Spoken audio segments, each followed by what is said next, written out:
ஏம்மா எல்லாரும் எப்படி இருக்கிய? அந்த பார்த்தீங்கன்னா, அந்த வாழ்க்கை கட்டமைச்சிருக்கார்ல அந்த கடவுள் நமக்கு. எப்படி தான் கட்டமைச்சாரோ நமக்கு மட்டும் இப்படி தான் அமையுது பார்த்துக்கிடுங்க. அந்த ஃப்ரெண்டுன்னு சொல்லுவாங்களாம். எனக்கு வந்து ஒரு காலத்தில ஒரு ஃப்ரெண்டே அமையாது பார்த்துக்கிடுங்க. ஸ்கூல் படிக்கும்போது ஃப்ரெண்டா இருப்பாவளாம். ஆனா எனக்கு ஒரு மனக்குறை இருந்துச்சு. அதனால நானே தள்ளி தள்ளி போய்க்கிட்டு இருந்தேன். அதுக்கப்புறம் நான் டீச்சர் ட்ரெய்னிங் படிச்சேனா, அப்பவும் நெறைய ஃப்ரெண்ட்லாம் இருந்தாவ. ஆனா எனக்குள்ள ஒரு மனக்குறைகள் இருந்துக்கிட்டே இருந்துச்சு. ஆனா அந்த ஃப்ரெண்டெல்லாம் இப்போ பார்த்தீங்கன்னா, ரொம்ப தூரமா போயிட்டாவ. இப்போ ஃபோன்ல எப்போவாவது பேசுவாவ. நான் என்னை ஞாபகம் இருக்கா இல்லையான்னு கூட தெரியல. அந்த அளவுக்கு தூரமா போயிட்டாவ. அதுக்கப்புறம் நம்மள கல்யாணம் பண்ணி குடுத்துட்டாவளாம். அதுக்கப்புறம் பார்த்தீங்கன்னா, அப்போ வீட்டு பக்கத்துல எப்படியாவது ஃப்ரெண்ட் ஆவாவலாம்.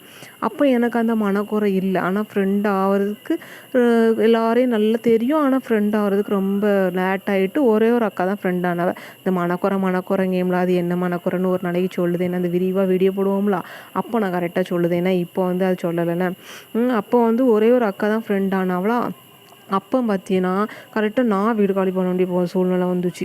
அதுக்கப்புறம் பார்த்தீங்கன்னா, நான் வேலைக்கு போனேன்னா, வேலைக்கு போன இடத்துலயும் என்ன பார்த்தா மட்டும் யாருமே ஃப்ரெண்ட் ஆக மாட்டாவ. ஆனா மத்தவங்கலாம் கூட்டம் கூட்டமா ஃப்ரெண்டா இருப்பாவ. ஒண்ணா உட்காந்து சாப்பிடுவா, ஒண்ணா போவாவ. என்ன மட்டும் கூப்பிடவும் மாட்டாவ.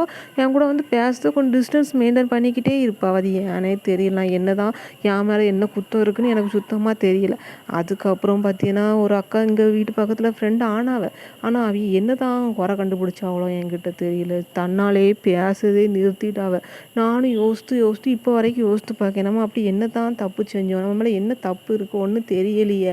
நமக்கு பழக தெரியல ஓடியிருக்கு அப்படின்னு நினைச்சேன். ஆனா அதுக்கப்புறம் பார்த்தீங்கன்னா, ஒரு அக்கா எனக்கு ரொம்ப ஃப்ரெண்டானாவ. அந்த அக்காவுக்கு என்ன ரொம்ப புடிச்சு போச்சு. ஆனா ரொம்ப நாளா தெரியும். இப்பதான் நல்ல 1 மாசமா தான் ஃப்ரெண்ட் ஆனாவளா. அந்த அக்காவுக்கு என்ன ரொம்ப பிடிக்கி. நானும் 2 நாள் போனோனே அப்படி தேடுதாவ.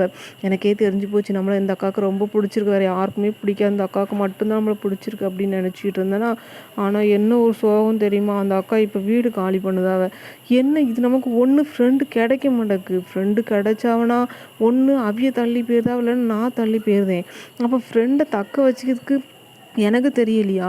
இந்த கடவுளே என்ன படைக்கும்போது சொல்லியிருப்பாரோ, "உனக்கு உலகத்துல ஃப்ரெண்டே கிடையாது. அந்த செக்ஷனே உனக்கு கிடையாது" அப்படின்னு சொல்லி படைச்சிருப்பாரா? என்னன்னே ஒண்ணுமே தெரியல. ஆனா எனக்கும் ஃப்ரெண்டு வச்சுக்கணும்னு ரொம்ப ஆசை பார்த்துக்கிடுங்க. என்ன செய்ய ஆசையே நிறைவேறல.